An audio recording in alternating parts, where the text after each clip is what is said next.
Good evening, ladies and gentlemen, and welcome to another edition of Live from My Mother's Basement. That's right, Live from My Mother's Basement. This is my podcast. This is my show. I'm comedian Mike Marino, and we're here in my studio in Los Angeles, California, with my gorgeous sign. My gorgeous sign. And I'm here with one of the most talented, funny comedians, actress, writer, producer. She does it all. This is Kristi McHugh. What's up? Hello. Thank you so much for coming Oh my over. God. My pleasure. Yes. Let's start off by talking about our fantastic experience. Was it 2 times now or 3 at Fasani's? Me and you second time. This is the second Yeah. time? There is one of our favorite places to perform as comics, and it's called Fasani's Comedy Theater, not Comedy Club, Theater, because it's a theater, and it's in Port Charlotte, Florida. And not only is it a great place to watch great entertainment, but the food is fantastic. And they feed us comedians like we're going to the electric chair. And It's incredible. if I was going to the electric chair and my last wish was to get food, I would say get it from Fasani's, especially the pork chops. So let's start off by talking about this great experience because we like working together. And I'll let you tell everybody why. Because we're so different. We've got completely different acts. It's something for everybody. And you're just a ball to work with. I'm fun. You're fun. It's like sometimes you work with a comic and it's like, oh, don't talk about this. And he's like, go Sucks. up there. Just Yeah. have fun. And we did. We had a blast. One of the greatest things, and she actually said it, is we're polar opposites on stage. Of course, she does her comedic views from a female point of view, but it's so much different than what I do that the audience gets this great flavor. It's like appetizer, dinner, dessert, you get it all. It's not just one plate. And I'm so comfortable when you're around that I'll be like in the other room. I'll go down the block and like, oh, Kristi's on stage. I don't have to worry about her doing something so bad that I got to pick up the pieces or that it's so filthy, over the top, not good. I'm so comfortable that I'll go out of my way to call somebody and say, oh, no, I have to have Kristi on the show. Aw, Isn't that that's cool? very sweet. Yeah. Well. And I know you feel the same way. Yeah, and you're Like- and like people are like, oh, you go and watch. It's more than that. I mean, we were together for days. You know, you gotta Yeah, oh, like the yes. person. You're super easy to work with, and you're on it. Like sometimes I've worked with guys like, oh, what we have to do radio, and I'm like, you know, you're very organized. I appreciate that. I like that too, because I'll be like, Kristi, get up. We got to go to the radio. What the fuck? Where were you last night? I was with you guys. What the fuck? Yeah. I remember one time, you know, we were talking and you're like, yeah, I'll be ready. And then it's like, we're supposed to be walking out the door. I fell back to sleep. I did. You need to get out of that bed. Had the baseball cap on. I'm like, Get out of the bed. You got to go. we're not filming radio, are we? Yeah, well, no, we're lucky. No, I did, actually. did, I yeah. did. So you got to get ready. Get your makeup on. We're going to do the show. Oh my God. So we had this great chemistry and fun at this theater. And there was a night that I had to have the night off and go someplace else. And me, in my belief in you, I was like, just let Kristi close the show. Don't hire another comedian. You don't need anybody. And it's just one of those things where I don't know what it is. Sometimes comedy clubs are like, nah, we already got a guy. We'll take care of it. And I feel like going, nah, let this female comedian shine. I appreciate You know, that. let the Yeah. female comedian shine. They have it tough, right? We do. They do. Yeah. Especially when they're outnumbered by men all the time. And even if a man sometimes isn't funnier than the female, they think he's going to be because he's a guy. Yeah. I could, Yeah. you know, because I watch some female comedians, I'm like, damn, why didn't I think of that? That's fucking hilarious. And then you can't have it. Right. And it's cool that it comes from a female point of view. So, like the other day, I had Nikki Paris on the show. Oh, nice. Do you know I any- you love know Nikki. Nikki? Okay. Yeah. So he was doing his whole thing about being gay and Uh-huh. coming up gay and how he came out and how he told his parents. I couldn't stop laughing. Yeah. And I'm saying to myself, this guy makes me laugh. Uh-huh. I want him on shows with me because here's another polar opposite. Right. Yeah. And when I did a little bit of my character, Michelle, Mhm. he was screaming. And he goes, I had no idea you could do that. Oh my and I'm like, are God. you cool with that? And he goes, dude, you do it better than I am. I'm like, great. So I enjoy that. So let's all go back in time. Where are you originally from? Iowa. Little town in Iowa. And yeah, youngest of 7. Grew up on a farm. See, you got to hit us with this story because I love this story. Tell us all about the farm, your sisters and brothers, you being the baby. Oh yeah. I don't know. Is this okay to talk about? Like, Yes. PETA's not gonna get on this? No, not at all. I don't Well. even know who Peter is. You mean Peter Bread? So I was the youngest, and I mean, it was my mom. My dad passed away when I was 6, so she was taking care of 7 of us. And it was like field work. If it was gonna rain, we had to like get out in the field, and we would walk beans. So you know the little edamame you get at the sushi restaurant? No, and you have to explain this in great detail too because I read about it and it always baffles me. I don't like that edamame. I would never have those things. Edamame. Yeah. Whatever Okay, it's all right. called. Snap the bean Yeah. and the little green thing comes out. Get it away from me. Right. It's just like, I remember I came to LA. I'm like, what? It was the first time I'd ever had sushi. I'm like, what? And they were like, this little bowl. I'm like, that's $5 for this? Like, are you kidding me? I'm like, Mom, like, we had fields of this. Like, what were we doing? But you have to walk the soybean fields and get the weeds out so you get a better yield on your crops. You don't have dirty field, right? So we would use corn knives. Sometimes it was sunflowers, that were huge, bigger than me, and you'd have to take the corn knife and hack them down or pull the weeds. Anyway, my brothers and sisters, they were all busy doing something else, chores, and they're like, Kristi, go out to the field. It's going to rain. It's a pretty clean field. Just make sure it's, and I was like 11, 12 maybe. So I'm like, all right. So I grab my corn knife and I'm out there and I'm trucking along. All of a sudden, in between the rows of soybeans, there is this huge spider. It's like black, hairy, black, just monster. Well, if you have a weapon and you see something that you feel might attack you, you're going to use it, right? So I hit it, missed, and I nearly cut my entire leg off. Really? I still have a scar on my knee. So this corn knife, you Yes. call it? Yeah. I mean, can you It's describe that? it's How big is it? Like a machete. It's like Like a machete? it's like this long, and then the top is kind of So like we slanted. see in the movies, like, Yeah. hey, we're going Yes. to Tarzan, where are you? Yes. Yes. Yeah. I mean, that's how I made my summer. The neighbors would hire us to walk the beans, and oh my God. So you That chopped was your hard leg? work. Yeah, I have a scar, and I came back up the house. There's blood everywhere. At 10. Yeah. I mean, So we what had did they do?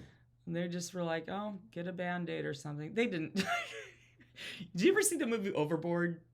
Overboard, Kurt Russell and Goldie Hawn. Yeah. Yeah. Okay. So they were like kids, each kid for himself, mismatched socks, dirt on the face. That was kind of how we were. Right. Yeah. But and I mean, I was left at the market. I don't know. Every other time they went to the store, we lived like 20 miles away from the nearest grocery store. So I remember my mom being in the station wagon, and my sister tells me the story that she's like, I feel like we forgot something. Did we get the bread, milk? And they're like, where's Kristi? And they'd show up, and I'd be like, yeah, I think they're coming back. They usually do. So did people at the store, did they know you? Like, oh, it's just little Kristi and we know her family. Yeah. They'll be back any minute. Yeah, one time she left me at Joann Fabric, and they said I was in the corner playing with buttons, just like not worried about it. They'll come back. This makes for wonderful stand-up comedy because, of course, our life becomes the comedy. The tragedy of cutting your leg, that's got to be unbelievable. So what did they do? Take you to the hospital and get you sewn up? I think I had a couple of stitches. Yeah, it was gnarly though. What kind of spider was it? I don't know. It was huge. I'd never seen anything like it. It was black and then a little bit of yellow on it. I have no idea what it was. Right. But it was like, I was, walking pretty fast because there weren't really any weeds, and then all of a sudden I just see it in like instinct. But I just find it so fascinating myself because coming from basically the city, you don't see cornfields. We see cornfields when you watch a movie or you're driving from Northern California down to Southern California yeah, and you're in Sacramento and then you're like, wow, look at those cornfields. yeah, But you don't get out of your car. You just keep on driving. So anything that I would know about something like that would be from a movie or from what you would tell me. right. And it just seems almost scary. Like you're way out in the middle of nowhere and you're just a kid. Yeah, yeah, and we had pigs. We had a lot of pigs. So when the pigs farrowed, which means they're having their babies, you know, it would be like in the winter, and we would have these huge lights, the red lights to keep them warm, like in the dead of winter. And we would have to set the alarm for like 3 o'clock in the morning, so because the sows would lay on them, and you didn't want. I mean, you'd come out and they would be dead little pigs. So then, What's a sow? a sow is a female pig. The female pig would kill their own kids? Well, they're in a their pen is very small, right? So then when they lay down, they've had these babies. There's no room, you know. So we'd make sure we came and pull the pigs out. And then when we would sell them, we would have to castrate the hogs, you know. With the machete? Actually, can we talk about? Well, you can edit it out if it's not. They would take a pliers and take a razor blade, and one brother would grab the pig by the hind legs and flip it up. My other brother would take the pliers and then dig in and grab the Rocky Mountain oysters out. And sometimes I like the analogies. The Rocky Mountain oysters. that's what they're called. You know, people eat them. I It's a delicacy. Anyway, What? Wait, pig balls? yeah, People eat pig balls? and bull balls. But I thought they had pig's feet. I saw that in a No, jar. pig balls. Really? Rocky Mountain oysters. It's called a Rocky Mountain oyster. Yeah. Did people in Iowa eat that? Because I I've did never not, heard that but in people my life. have. Yeah. Really? Yeah. Oh, it's So- disgusting. I remember they would, if they cut it too far, and you would hear in the house, and our barn was far from the house, and you would hear just the pigs squealing. Like, could you imagine? And it was just, you know, I can't imagine anybody It's- cutting my balls. anyway. So, but if you cut the hog too far, it would just like hemorrhage, and you would hear, Kristi, get out here and bring your sewing kit. And I had to sew Balls? No, I had to sew. If they cut the pig too far, it would go down its belly and like it would start bleeding like crazy. So you'd have to sew. I was a little doctor. How great is this that you got a guy from New Jersey who has absolutely no idea what she's talking about? I'm squeamish as hell, and she's got overalls on. I was wearing these today. I'm like, oh my god, they're gonna think I like dress the part. That is so cool. Overalls. She's a country girl. Did you wear a corn hat? I did not. No? No, I would usually be in the bean field wearing a bikini because it was hot. It's humid Really? and hot. Yeah. So, did you actually eat bacon? Oh yeah. Really? That's like the Knowing smell. it's somebody that was just once in your yard. Well, here's a story. Okay, so I, again, lived out in the sticks. So my friends were the cows and the chickens and the pigs, right? So I had this favorite cow, right? And I'll never forget the day that I realized what was going on because my favorite cow went missing and our deep freezer was full of meat. Ugh. And I'm sitting at the dinner table, and there's a big plate of, all the burgers, and it's just, everybody's climbing in, and I was little, I'm like, wait a minute. And I looked at my burger, and I was like, can I get more ketchup? No, but, it's just like kind of part of life. But a burger's not a pig, it's a cow. Right. My favorite cow went missing. Oh, the cow. Yeah. But man. And you ate them. Oh, yeah. But nobody really knows. It was delicious. I don't know if I could do it. I mean, I guess if I didn't know. A lot of times when I've been out entertaining and they do a pig roast and I see the pig's face eating the apple, I can't eat it. Oh, yeah. I mean, I'm like, he's right there. I'm not having this. Yeah, I had a branzino the other night. I'm like, you got to take the head off. I can't stand that fish just looking up at you. Yeah, I don't even know what that is. Branzino is a big white fish, and they usually just give it to you on the plate with the head. And some people eat the eye. Anyway, I'm like, can you please take? So I just had it. This is like an Italian chopped off. fish. Branzino and his brother, Sistiano. It is very much Italian, That's yeah. disgusting. Well, I don't eat fish. I can't even go. I watch Jaws. That's it. You can't eat. I'm I thought it allergic was to just fish. all fish? Mm. Oh wow, I thought it was just shellfish. No, I will absolutely die. And that's why sometimes when I watch people eat fish, I have to get up and leave. Oh seriously? I can't imagine what That's it why you had an issue with the shrimp at the place. Oh, Yeah. sorry. And you put the shrimp in there. You didn't know that? No. When- I'm like, wow, get over it. We got to stay in this really gorgeous Airbnb, and we would come home with food from the club, and she put shrimp in the microwave, and I'm like, yeah, I'll be going outside. Sorry about that. It's creepy to me. But there's something about the niacin that's in the fish that if it goes into my body, I get set on fire. Oh wow. And it's found pretty How'd you much find that out? the hard way. When you were like a little kid? Little kid. I can't breathe, man. I'm gonna. Well, as long as you didn't hit yourself with a machete. Yeah. Well, in my house, it would have been like, walk it off. Have some ginger ale. But okay, so you're growing up in the fields and the farms. When did you decide that it's time to go to Hollywood, California, and become a superstar?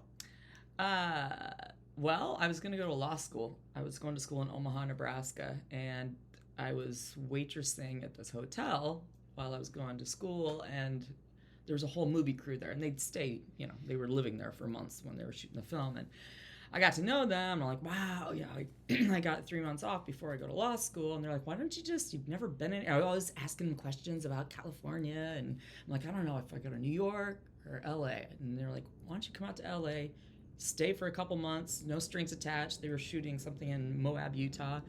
And you can sublet from us. I'm like, all right. So I had a little red Grand Am and $600.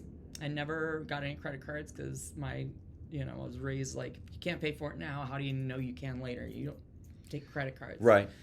So I had $600, and I'm like, it'll be fine. And I got out there, I got off Gower, and I looked up, and there was the Hollywood sign. The place I was staying was right under the sign.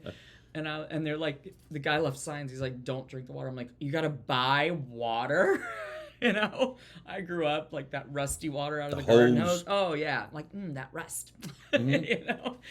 And so that $600 went fast. So I jumped into an acting class, and I don't know. I was like, I'm gonna experience all of it. I was only gonna stay a month. I'm like, all right, I'll do it. I'll get a little waitressing job, and I was in my class, and it's funny because Adam Ferrara and Mary Ellen Hooper were in that same class. Oh, no kid. Yeah.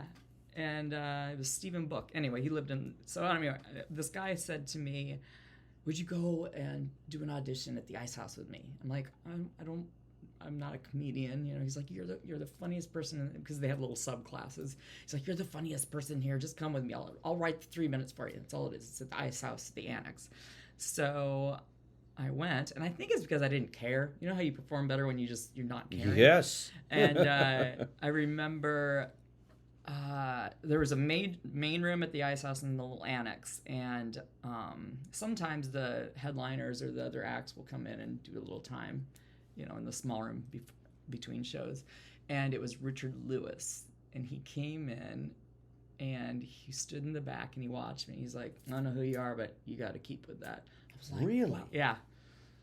He's a famous guy, Richard Yeah. Lewis. So I was like, Cut to 2 years later, and I got a flight. I'm going up to do Laughs Unlimited in Sacramento, and I go to Burbank Airport, American Airlines. I'm up at the counter. Who's behind the counter? That kid from the acting class. He's like, what are you doing here? I'm like, you. I go, I'm doing comedy now. That was like his first and last time on stage.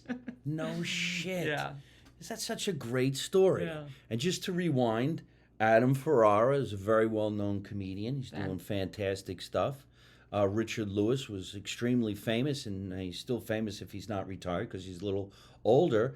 And I don't know if you know this or not, but Laughs Unlimited in Sacramento, California is the oldest comedy club in the state of California. It is? Yeah. It's not the Ice House? Well, before the Ice House, there was a place called Igby's.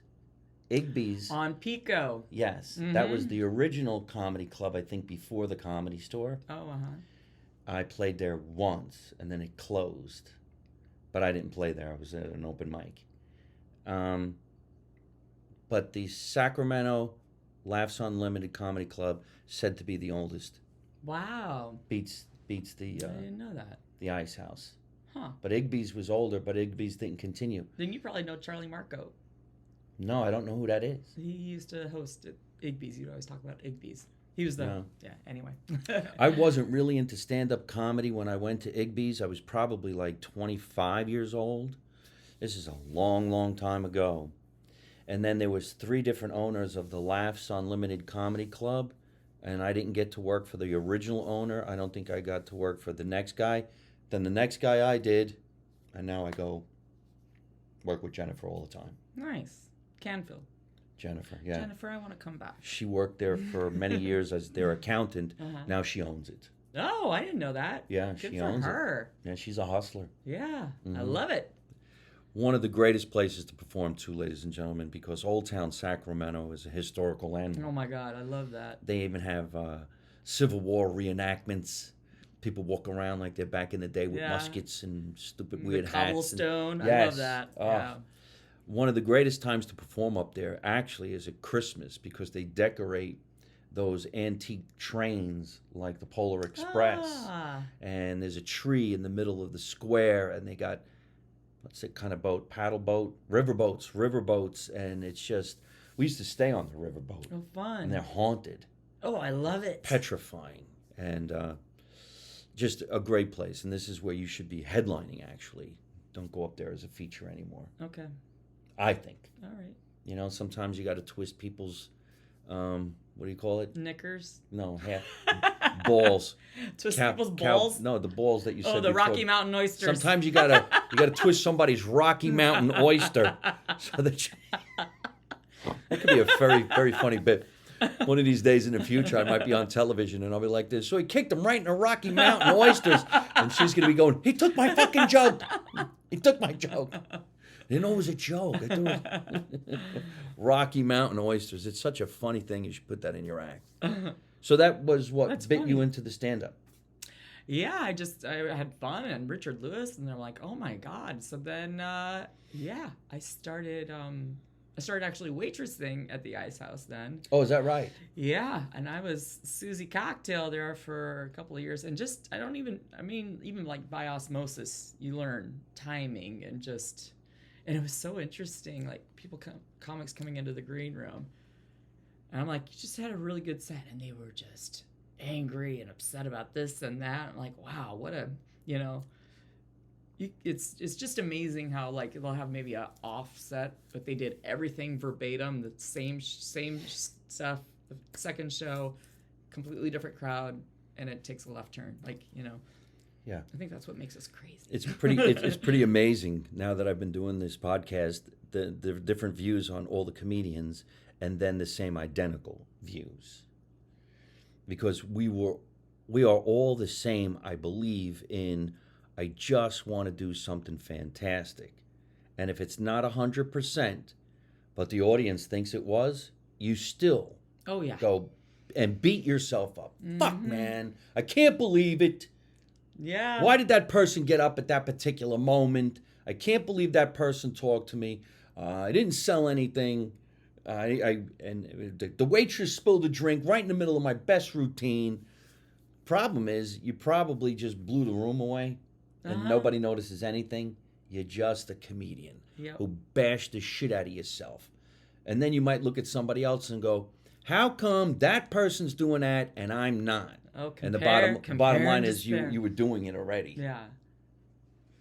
So is that what it's called? Compare, despair? Because Yeah. I constantly do it. And you got to stop that. Nobody has what Mike Marino has. Well, okay, but then I start looking at myself and I'm saying, okay, well, how come I'm not for HBO specials? How come I didn't do this? How come I didn't do that?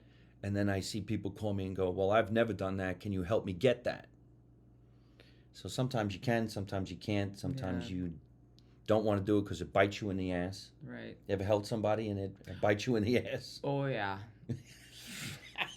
Should have seen your face. Oh, yeah. Oh my God. Can you give us one? You don't have to say any names. I won't say any names, but when you refer someone, that's a reflection on you. Like, I almost didn't get to play that club again. And like, this guy was doing what? Yes, I experienced Yeah. that. There actually was a comedy club called Harvey's in Portland, Oregon. Oh yeah. Harvey's.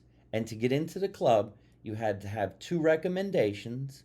He would hire you. But if you sucked or you did something bad, those 2 recommendations Oh my wouldn't God. get to work for a year Wow. to 2 years.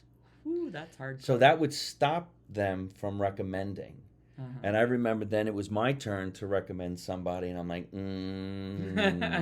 I really like playing here. Yeah. I don't know anybody. Isn't that amazing? Yeah. Wow. There are some comedians, I don't know if you've heard this, but they'll hire you as an opening act, but if you go over your time, they'll charge you.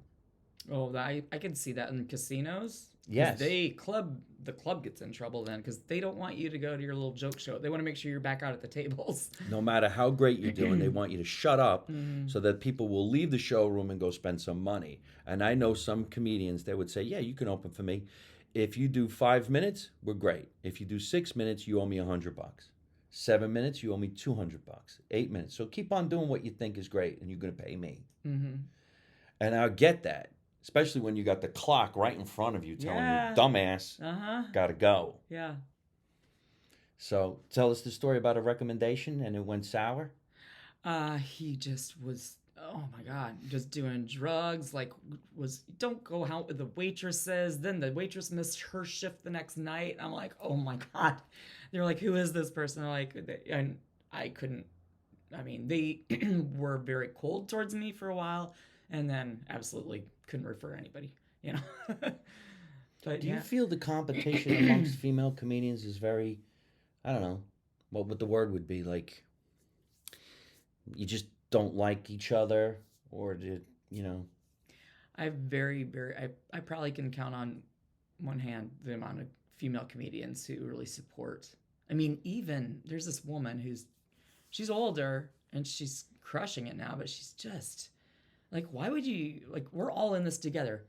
She's got a completely different act than I do, but, you know, I would help her out if I, you know, had anything. Like, we're all in this together, but just competitive. And then there's somebody who'll call me up randomly when I'm working a certain club.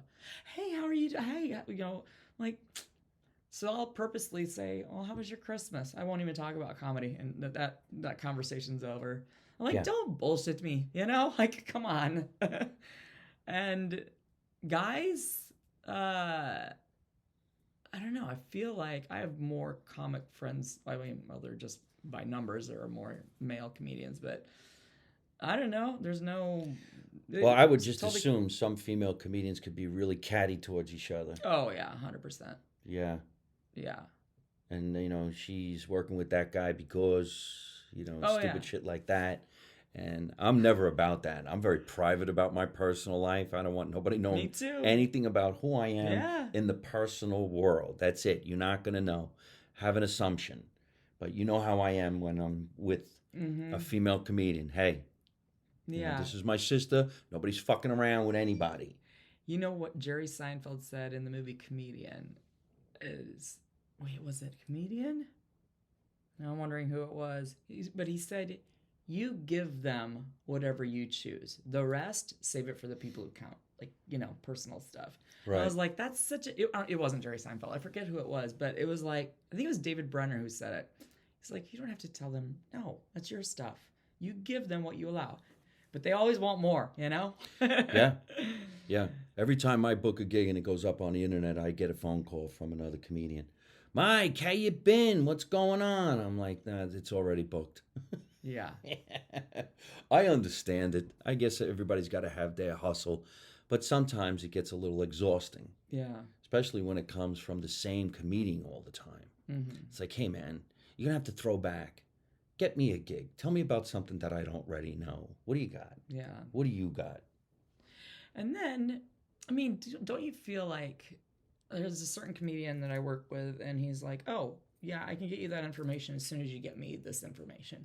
And I'm like, well, you know, like, he'll only give me something if I give him something back. I'm like, I'm not able to. You know what I mean? Yeah. But If then you there can't, you is- can't. Right. But then there is like, well, if I'm helping you, help me out. We're all doing this together. But I'm not allowing you this information unless, read previous email he sent to me. I'm like, oh my God. Wow.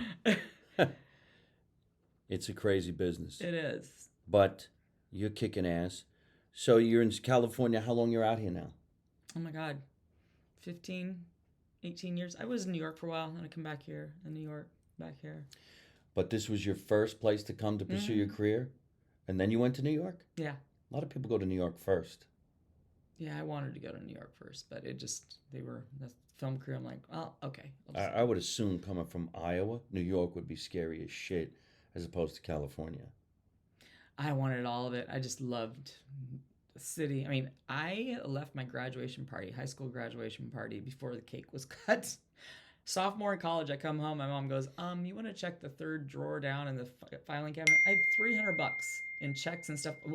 Graduation was over. I wanted out of there. And yeah, I wanted to go to New York, but New York is kind of scary. I mean, that's where I started my career when I was around 13, 14 years old, going from New Jersey to New York, which is like 20 minutes. And you get into the city and you go on commercial auditions and you see your competition sitting in the room. I mean, I never thought I was going to be a comedian. I really didn't do any stand-up till I came to California. Oh, really? When people were telling me, you people from New York, New Jersey, you're so funny. And I'm like, whatever. So I gave it a shot. Uh-huh. But when I would go to New York City just for commercial auditions, it was tough, especially when it would snow and you had like 3 auditions in a day and you had to go from here to there to there. It was torture. And you're talking about a time where there was no cell phones. You had to find a phone on the street corner and put in your quarter. Wow. It was so different. But the odds were different. You can go on an audition and the odds were 30 to 1 that you were going to get it. Now it's, I think, 500 to 1 commercially. Yeah, I'm sure. I don't even know how you would do it anymore. Before the pandemic, I was going out every once in a while to audition for commercials. But the odds were so stacked against you, I was like, I should just stay at home and play the lottery. This is ridiculous. Yeah. And then, of course, now it's online auditions. Oh, yeah. I just had to submit one. I'm like, what? We don't even go in and see anyone now. It's like, just do it at home. At least you get it. Yeah. One of the most difficult things is to actually get auditions in general. Mm-hmm. But I like the fact that as a performer, people will see me and say, oh, you know what? You're right for what we're doing. Mm-hmm. And you just get it. Right. That's pretty much how I've always gotten everything. Yeah. And now I just like touring. I like touring so much. Don't you like going to a different I city?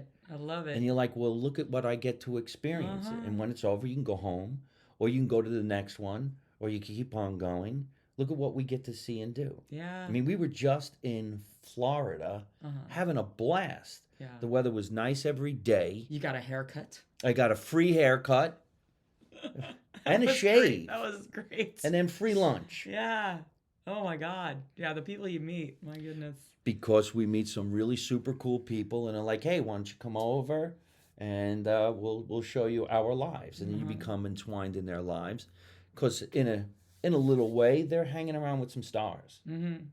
Yeah. And they get to spend the day with us. Yeah. And I loved it. Yeah, and I always include everybody. I would always say to the other comedians, come on, man, let's go. Let's let these people have some fun. Yeah. They're going to sell more tickets. Their friends are going to come to the show. Right. You stay in touch with everybody. The next time you come back in the area, you get to go get another haircut. Yeah. Or smoke a cigar. Yeah. Or play pool. Shoot pool. If we were smart, we would have been a little bit more into knowing what was in the garage. I can't believe we got to stay in an Airbnb and there were 3 kayaks in the garage and bicycles. Yeah. You knew about the bicycles, but I didn't know about any of that. I would love to have jumped in that river in a kayak. Next time. Yes. So if you're watching this, make sure when we come to your neighborhood, you bring us some kayaks. Especially we're in Florida. Yeah. We're going to get booked back in Florida. I bet you any money if I was to call Eric, who owns Vasani's, and say, hey, listen, I want to come back in October, November. Maybe he'll say yes, and then we'll see if you want to go. Yeah, that was a blast. That would be really, really cool because I feel like I could say to him, the contrast. We'll. I would like to. Um, let's suppose, and you do your show, and then I'm doing my show, and then halfway through my show, just find one reason you need to come up on stage. Random idea, reason to come on stage, and just see what happens. Let's do it. You feeling me? Yeah. Like, you just come up on stage and go, "Oh, you didn't finish your pork chop," or something, and you hand it to me, and then I'll be like, "What are you doing?" Yeah. And you could be like, "I'm having a flashback to the balls on the the Rocky Mountain oysters. Rocky Mountain oysters, and see what happens." Yeah. Because I would bet. You let me know if you think the same. The audience would just start They would cheering go nuts. out of almost nothing. Yeah. And then they're gonna stare, going, "Oh, what are they gonna do?" Yeah. And we can almost be like, "Well, we actually don't know." Right. And We should totally do that. Okay. That'd be great. it'd be some kind of an idea, a little idea. You got to preset just a little bit, but I think it would happen organically if I didn't know when. Mm. You interrupt something, like I'll be right in the middle of something. I'm like, "What are you doing?" And then, "Oh, well." Or if I come up and That just you wanted a drink. like cuff your ankle, I don't know. Yeah. Your collars. Yeah. Yeah, and then it takes you into an improv that can actually become funnier than anything we were already doing. Yeah. I love that idea. The audience is Let's going to do just that. start fucking cracking up. I like doing stuff like that. Me too. When I was working with a couple of singers, like after they were on stage for 40 minutes, I would go back on stage because they already saw me as the opening act. Mm-hmm. I put a towel around my arm and I'd get a tray with some drinks. And I would lean into their microphone and go, "I got 2 girls in the green room. Would you fucking hurry up? Hurry up. How many more songs you going to do?" Oh, that's funny. And people would just be like, "Oh, this is so cool." Uh-huh. And then, of course, the singer, being happy and joyful, would be like, "What do they look like?" It all depends. Right. Like, it doesn't matter. Would you just hurry? Yeah. You said 10 songs. You're on 12. That's funny. So we could do that. Yeah. You'd be like, "Listen, Mike, your food's getting cold." Anything. Right. And you see what happens. Your mom's on the phone. Yeah. Actually, hand it to me. What the fuck? Yeah. Couldn't you just take it? There's some wise guys outside. Is it okay if I give him the keys to the car? You know what? You know a guy named Anthony? What? He said he needs to talk to you like right now. Now that you're out here all this time, you're touring, you're getting to play all these great places.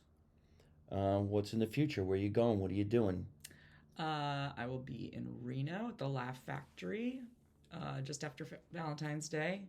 Got a huge Valentine's Day show with Jamie Kennedy in Venice, February 14th. And then, what else? I'm shooting a movie. Well, we don't know exactly when this podcast is going to air. Oh, that's So right. I don't know exactly if we're going to air this before or that. I know that you were working on a film, and that's what I'd Yeah. like to hear you tell us about. Yeah, so it's Didn't you just finish one and you're on another one? Yeah, so there's a movie called Night Caller that's out, and it's pretty graphic, but it's a woman who has abilities. She runs a psychic network thing. So this guy calls, and he's like, "Hey, I'm gonna go kill these people." She sees it. So it's won a lot of awards. That's out on Netflix and So this is a Amazon. movie. Yeah, it's called. Who do you play in it? I play the woman who gets murdered. Oh, yeah? Yeah. So you got chopped up? Yeah. Again, with the chopping. Yeah. You're always getting chopped. Tell us about that. I mean, because my producer, Tatiana Blue Shell, she also does makeup for movies. Oh, wow. And she does special effects. Uh-huh. Special effects makeup. In fact, that's a huge she's part. on a solo card right now in a movie that just came out. I didn't know we were going to be talking about this. I got to get this right. She did the special effects on a movie, came out for the holidays. It's a spoof on, it's called The Mean One. And The Mean One, The Grinch. Oh. So she created The Grinch. Oh, that's and awesome. it's creepy as hell. Yeah. The Grinch's face, the eyes, the teeth. She created that whole thing. The movie's phenomenal. This independent scary movie that they made for like $50,000 just grossed over 250,000. I want to do that type of a movie. Oh I wow. want to get chopped up. I want to get killed. I want to get blown Yeah. away. I want the monster to eat me. Yeah. I want to be the cop that tries to help the kids. Yeah, I play a forensic specialist in the And next that's one. how you Yeah. get killed. Oh, well, tell us about the one you get chopped up. So, oh, it's interesting, all those little tricks. So I had to eat, I get stabbed. He comes into my apartment, and they have you eat Twizzlers. And you have to chew up the Twizzlers, so when he stabs you, the texture looks like real blood when it comes out of your mouth. So they red Twizzlers? Yeah, Or black? red. Red? Yeah. Red Twizzlers? Yeah. Is that like a secret? Should we not say that? think I had about no it. idea. Yeah. You get chopped up and Twizzler Yeah. blood. So then he hides me in a ice box, a deep freezer. So I have to like crawl in there. But yeah, the things they use, like sugar, put sugar so it looks like you're frosty. Is that what that is? Yeah. I would never have known. Yeah. Sugar is the frost? Yeah. And so I'm in there, and generally, and this is my first movie with these guys, you don't, as an actor, say, another take. The director does that. It's time, it's money, the other, So I just, as the comedian, I'm like, oh my God, this would be hilarious. So we did like 4 different takes, and it's the investigators coming up and looking at me. And this is all in the trailer, so I'm not giving anything away. But I go, can we do one more take? And they're kind of looking at each other like, and I'm new girl on the scene there, and they're like, the director's like, I guess so. So he lifts up the thing, and I jump out and I grab the detective. I go, I'm alive. We ended up doing 9 more takes because he thought it was hilarious, and it's actually in the trailer. The hilarious part? Yeah. Really? Yeah.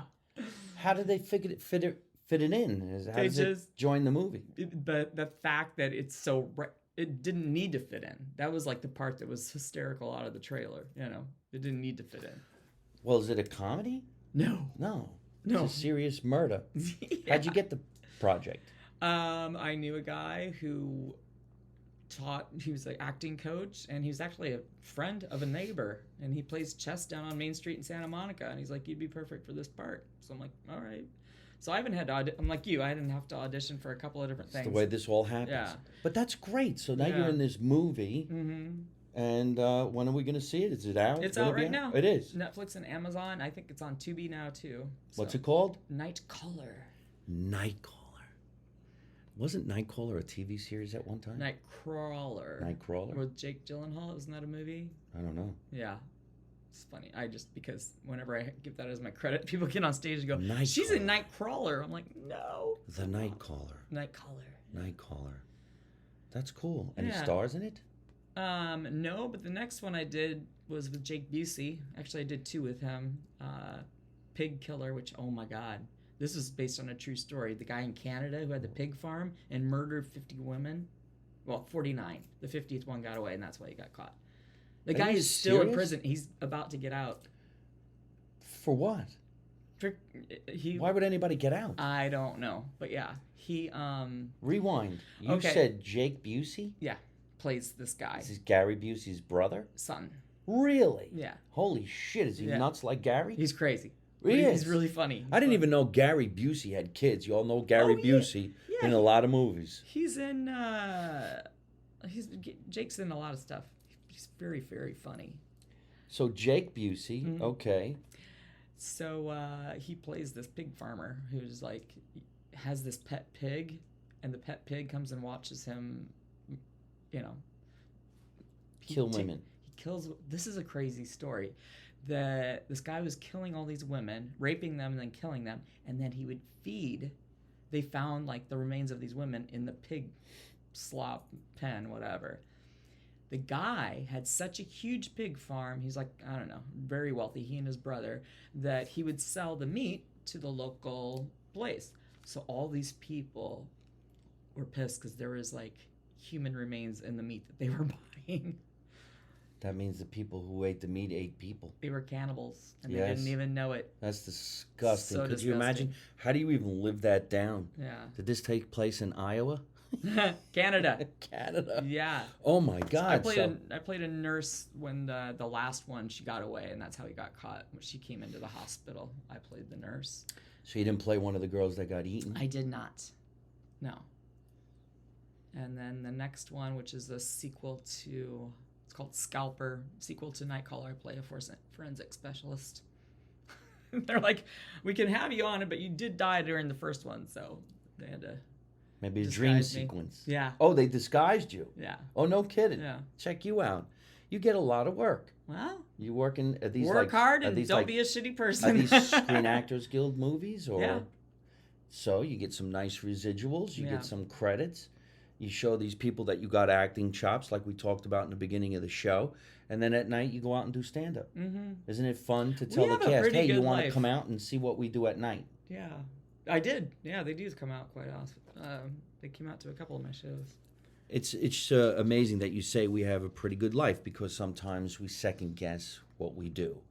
Is everything okay? Is this a great life? I was talking to one of our favorite mutual friends, Fraser Smith, who's been in this business since he's a kid. He went from a superstar radio personality to a stand-up comedian. He's been in a lot of movies. He's created a lot of projects. We were talking yesterday. Mm-hmm. And he goes, do you remember this? And you remember this? And look at where we went. And we went to this place. We went to that place. And I go, you know what? Although we might downplay who we are and what we've become, we do have cool lives. Look what we get to do. Yeah. I can't wait to get on stage. It's Yeah. what I want to do.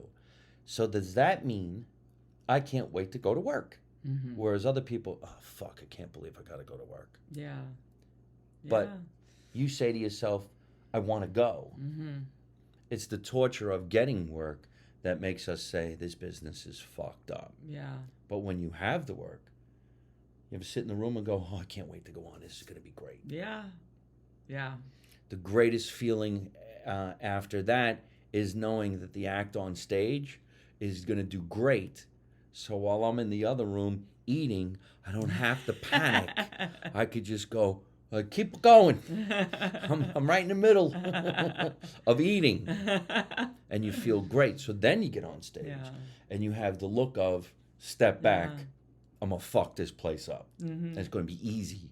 Somebody just handed me a hot razor blade, and this is butter. Mm-hmm. Yeah. Because there could be people, ladies and gentlemen, I'm telling you right now, that get on stage and they hand you the worst baton of your life. Here, follow that. Yeah. Right. Yeah. And you know what's really, and it actually happened up at Laughs Unlimited. This couple came up to me and they're like, we have 2 little kids. He's whatever, he had some kind of job that didn't pay a whole lot, and she's like, we take one night out of the month and we go out to dinner, and we saw you were coming to town, we got the babysitter, and like that, and I created a night for them, me and the other comedian. That is the ultimate compliment. Yeah. Yes. Mm-hmm. Somebody knew you were coming and they said, let's get a sitter. Mm-hmm. Yeah. Think about that. They had choices That means to they do. have to pay for that. Yeah. Then they have to pay for the show. Mm-hmm. Then they want to treat themselves to a dinner. Right. And the whole time, you don't even realize, because you're just getting ready to go to work. Yeah. But they're talking about, oh, this is great. Uh-huh. We're going to get to see Kristi McHugh. We don't even hear that. Yeah. But they're doing it. Right. And you get phone calls like, oh, we were talking in the car on the way home that bit. People, it's like they take it with, take it home. Oh, with yes. them. Yeah. One of the greatest feelings is to know that they're impersonating you. Mm-hmm. Yeah. Yep. One of my favorite things that you do on stage, you go, how many people like the guitar?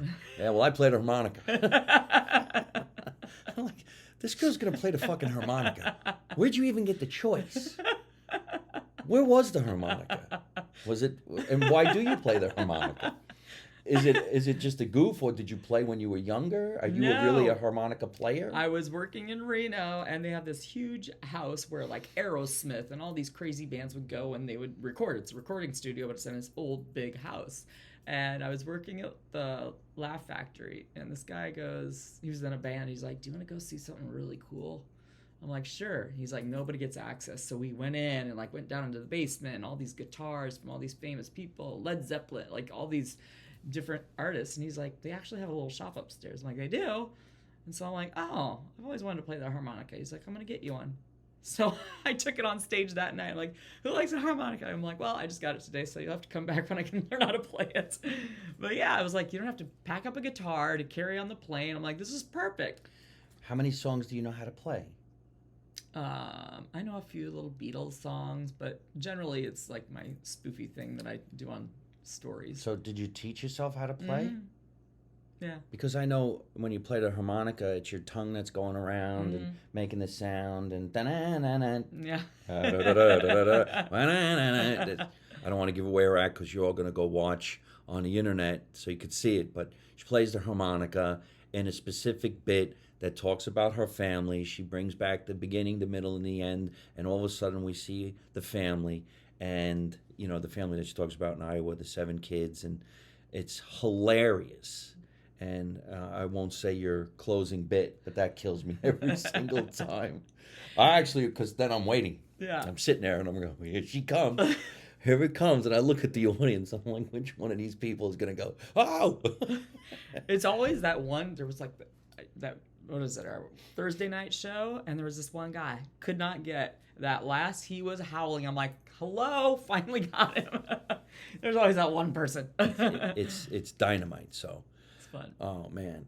I enjoy performing with you. We are going to be doing a lot of shows together. Who knows? Maybe I'll get chopped up in a movie and you could be the forensic person who said, yeah, he ate cow balls and this is how he died. And he spit up the Twizzler. Cow doesn't have balls. Yeah. Cow is a female. Oh really? We need a day on the farm with you. Oh, that's why the that's cow that's a Hollywood cow that has balls. West Hollywood. Well, listen, we're going to get going. I want to thank my guest, Kristi McHugh, for coming and hanging out here in the basement in Los Angeles. Kristi, tell everybody where they can find you on all social media. Oh, I am at KristiMcHugh.com and Kristi McHugh Comedian, KristimChugh Comedian on Instagram and Facebook. And that's it. Say all these movies again, too. So Nightcrawler. Nightcrawler, not Crawler. Scalper is not out yet. It should be out in spring. And then, I got a little something else that's happening Scalper. that I can't speak about. But Good. It's a big one. Good. Some secret shit. All right, folks, we got to get going. Don't forget, keep on watching Live from My Mother's Basement every Tuesday night at 8 o'clock when we do the live recordings. You can watch it on Instagram. You can watch it on YouTube. You can watch it on Facebook Live, which is my fan page, Facebook.com/Mike Marino Live. Everything is at Mike Marino Live, and you can listen to the podcast on all your favorite channels like iTunes, Google, Spotify, Anchor. We're also going to air this episode on a radio channel called Italian American Radio out of New York City. Oh, yes. I love that. Italian American Radio with our friend Johnny Mandolin. He's got a great, great show. I want to thank my producer, Tatiana Blueshell, for always making sure we do a great podcast and keeping us in check. So we'll talk to you again. Remember, everybody, let's make America Italian again. You don't know nothing, you don't see nothing, you don't say nothing. And how do I end every single one of my broadcasts? By always saying the same thing with my guest. Take no shit from nobody. Ready? Together? Together. All right. Don't take no shit from nobody. I like the way you... Hey. All of a sudden, she became the girl with the balls from the book. All right. Bye, everybody. Bye. See how to Thanks shut for this having fucking me. thing off. There it is. Hey, folks, I hope you're enjoying watching my podcast live from my mother's basement. We're having a lot of fun, and I'm going to have a lot of great guests on the show in the future. So if you like it, hit like. You could also leave a comment. You could subscribe to my YouTube channel and watch all the funny videos. And you could also listen to my podcast on your favorite podcast app like Spotify and iTunes.